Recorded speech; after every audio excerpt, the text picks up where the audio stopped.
Myanmar ಮತ್ತು ಥೈಲ್ಯಾಂಡ್ನಲ್ಲಿ ಭೂಕಂಪನ.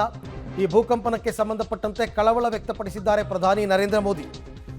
ಪ್ರತಿಯೊಬ್ಬರ ಸುರಕ್ಷತೆ ಮತ್ತು ಯೋಗಕ್ಷೇಮಕ್ಕಾಗಿ ಪ್ರಾರ್ಥಿಸುತ್ತೇನೆ ಅಂತ ಹೇಳಿದ್ದಾರೆ. ಸಾಧ್ಯವಿರುವ ಎಲ್ಲ ನೆರವು ನೀಡಲು ಭಾರತ ಸಿದ್ಧವಾಗಿದೆ.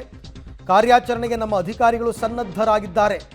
ಹೀಗಂತ ಪ್ರಧಾನಿ ನರೇಂದ್ರ ಮೋದಿ ಅವರು ಟ್ವೀಟ್ ಮಾಡಿ ಅವರಿಗೆ ಒಂಥರ ಮಾರಲ್ ಸಪೋರ್ಟ್ ಕೊಡುವಂತಹ ಕೆಲಸವನ್ನು ಕೂಡ ಮಾಡಿದ್ದಾರೆ. ಯಾವುದೇ ದೇಶ ಆದರೂ ಕೂಡ ಈ ಥರ ಪ್ರಾಕೃತಿಕ ವಿಕೋಪಗಳು ಸಂಭವಿಸಿದಾಗ ದೇಶ ಗೌರ್ನಮೆಂಟ್ ಎಲ್ಲ ಒಂದು ರೀತಿ ಸ್ತಂಭೀಭೂತರಾಗ್ಬಿಡ್ತಾರೆ. ಏನು ಮಾಡಬೇಕು ಅಂತಕ್ಕಂಥದ್ದು ಗೊತ್ತಾಗಲ್ಲ. ಹಾಗಾಗಿ ನೆರೆಹೊರೆಯ ರಾಷ್ಟ್ರಗಳು ನಾವು ಧೈರ್ಯ ತುಂಬದೆ ಇನ್ನೇನು. ಹಾಗಾಗಿ ಸಂಕಷ್ಟದಲ್ಲಿರ್ತಕ್ಕಂಥ ರಾಷ್ಟ್ರಕ್ಕೆ ನಾವು ಎಲ್ಲ ರೀತಿಯ ಅನುಕೂಲತೆಯನ್ನು ಒದಗಿಸ್ತೀವಿ ಅಂತಂದ್ಬಿಟ್ಟು ಈಗಾಗಲೇ ಪ್ರಧಾನಿ ಮೋದಿ ಅವರು ಹೇಳಿದ್ದಾರೆ.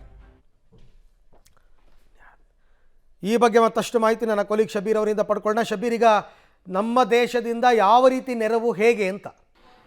ನೋಡಿ ಅರವಿಂದ್, ಎಲ್ಲೇ ಪ್ರಾಕೃತಿಕ ವಿಕೋಪಗಳಾದಂಥ ಸಂದರ್ಭದಲ್ಲಿ ಅಲ್ಲಿರುವಂಥ ಅಗತ್ಯ ನೆರವು ಕೊಡುವಂಥದ್ದು ನೆರೆಯ ದೇಶದ ಒಂದು ಜವಾಬ್ದಾರಿ ಕರ್ತವ್ಯ ಕೂಡ ಆಗಿರುತ್ತೆ. ಅದೇ ನಿಟ್ಟಿನಲ್ಲಿ ಈಗ ಪ್ರಧಾನಿ ನರೇಂದ್ರ ಮೋದಿ ಅವರು ಕೂಡ ಟ್ವೀಟನ್ನು ಮಾಡಿರುವಂಥದ್ದು, ಏನು ತಮ್ಮ ಮಯೋರ್ಮಾರ್ ಏನಿದೆ ಅದು ಭಾರತದ ಜೊತೆಗೆ ಗಡಿಯನ್ನು ಹಂಚ್ಕೊಂಡಿರುವಂಥದ್ದು. ನಮ್ಮ ನಾರ್ತ್ ಈಸ್ಟ್ ಸ್ಟೇಟ್ಗಳು ಆ ಗಡಿಯನ್ನು ಹಂಚ್ಕೊಂಡಿರುವಂಥದ್ದು ನಮಗೆಲ್ಲರಿಗೂ ಕೂಡ ಗೊತ್ತೇ ಇರುವಂಥ ವಿಷಯ. ಹೀಗಾಗಿ ನೈಬರ್ ಕಂಟ್ರಿ ಆಗಿರುವಂಥ ಹಿನ್ನೆಲೆಯಲ್ಲಿ ಅಲ್ಲಿ ಅನಾಹುತಕ್ಕೆ ಬೇಸರವನ್ನು ವ್ಯಕ್ತಪಡಿಸುವಂಥ ಕೆಲಸವನ್ನು ಪ್ರಧಾನಿ ನರೇಂದ್ರ ಮೋದಿ ಅವರು ಮಾಡಿರುವಂಥದ್ದು.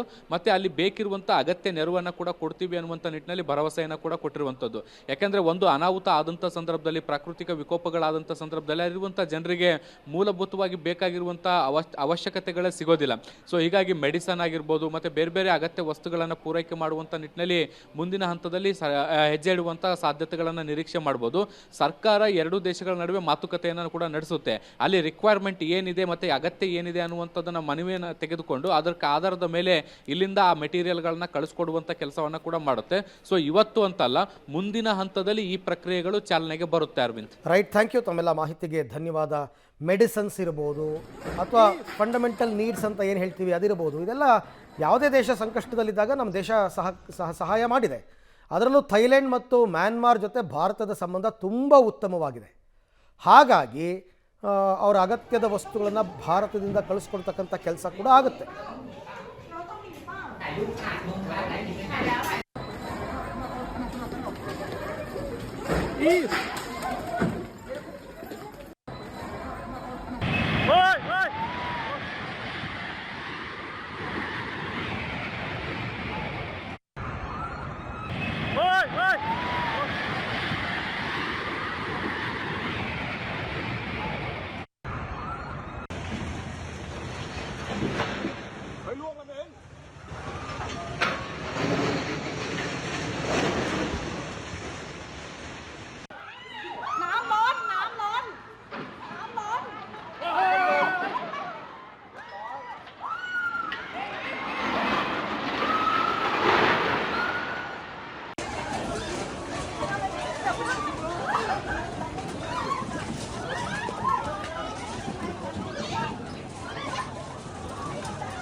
ಇದು ನೋಡ್ತಾ ಇರತಕ್ಕಂಥದ್ದು ಪ್ರಬಲ ಭೂಕಂಪ ಸಂಭವಿಸಿರೋದು ಮ್ಯಾನ್ಮಾರ್ ಮತ್ತು ಬ್ಯಾಂಕಾಕ್ ಅಂದರೆ ಥೈಲ್ಯಾಂಡ್ನಲ್ಲಿ. 15 ನಿಮಿಷಗಳ ಅಂತರದಲ್ಲಿ 2 ಬಾರಿ ಭಾರೀ ಪ್ರಮಾಣದಲ್ಲಿ ಭೂಮಿ ಕಂಪಿಸಿದೆ. 7.7 ಆ್ಯಂಡ್ 6.4 ಮ್ಯಾಗ್ನಿಟ್ಯೂಡ್ ಇದೆ ಅಂತಂದರೆ ಅದು ದೊಡ್ಡ ಪ್ರಮಾಣದ್ದೇನೆ. ಸಾಕಷ್ಟು ಕಟ್ಟಡಗಳು ಕುಸಿತವಾಗಿದೆ, ಸಾಕಷ್ಟು ಸಾವು ನೋವುಗಳಾಗಿದೆ. ಇನ್ನೂ ಅದರ ಬಗ್ಗೆ ಎಕ್ಸಾಕ್ಟ್ ವರದಿ ನಮಗೆ ಗೊತ್ತಾಗಿಲ್ಲ, ಏನಾಗಿದೆ ಎತ್ತ ಅಂತಂದ್ಬಿಟ್ಟು. ಮತ್ತು ನಿಖರವಾಗಿ ಇಷ್ಟೇ ಸಾವು ನೋವುಗಳಾಗಿದೆ ಅಂತ ಈಗಲೇ ಹೇಳೋಕ್ಕೂ ಬರಲ್ಲ. ಬಟ್ ಜನರಂತೂ ದಿಗ್ಭ್ರಾಂತರಾಗಿದ್ದಾರೆ, ಭಯದಿಂದ ಓಡಿ ಬರ್ತಾ ಇದ್ದಾರೆ. ಹೇಳಿ ಕೇಳಿ ಪ್ರವಾಸಿ ತಾಣಗಳು, ಬೇರೆ ಬೇರೆ ದೇಶದ ಪ್ರಜೆಗಳೆಲ್ಲ ಇರ್ತಾರೆ. ಅಂಥ ಸಂದರ್ಭದಲ್ಲಿ ಈಗ ಆ ಪ್ರಾಕೃತಿಕ ವಿಕೋಪಕ್ಕೆ ತುತ್ತಾಗಿರ್ತಕ್ಕಂಥ ಬ್ಯಾಂಕಾಕ್ ಮತ್ತು ಮ್ಯಾನ್ಮಾರ್ ಎರಡೂ ಕಡೆ ಪರಿಸ್ಥಿತಿ ತುಂಬ ವಿಕೋಪಕ್ಕೆ ಹೋಗಿದೆ. ತುರ್ತು ಪರಿಸ್ಥಿತಿ ಘೋಷಣೆ ಆಗಿದೆ. ಸೊ ಇವೆಲ್ಲ ಇರಬೇಕಾದ್ರೆ ಈಗ ಆ ದೇಶಕ್ಕೆ ತುರ್ತು ನೆರವನ್ನು ಕೂಡ ನೀಡ್ತೀವಿ ಅಂತ ಭಾರತ ಕೂಡ ಹೇಳಿದೆ. ಬೇರೆ ಬೇರೆ ದೇಶದವರು ಕೂಡ ಸಾಕಷ್ಟು ಸಹಾಯ ಹಸ್ತವನ್ನು ಚಾಚಿಸ್ತಾರೆ.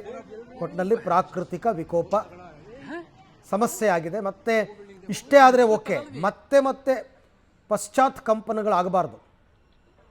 ಒಂದು ಬಾರಿ ಆದಮೇಲೆ ಮತ್ತೆ ಮತ್ತೆ ಆಗಬಾರ್ದು. ಆಗ ರಕ್ಷಣಾ ಕಾರ್ಯವನ್ನು ಕೈಗೊಳ್ಳೋದಕ್ಕೆ ಅನುಕೂಲ ಆಗುತ್ತೆ.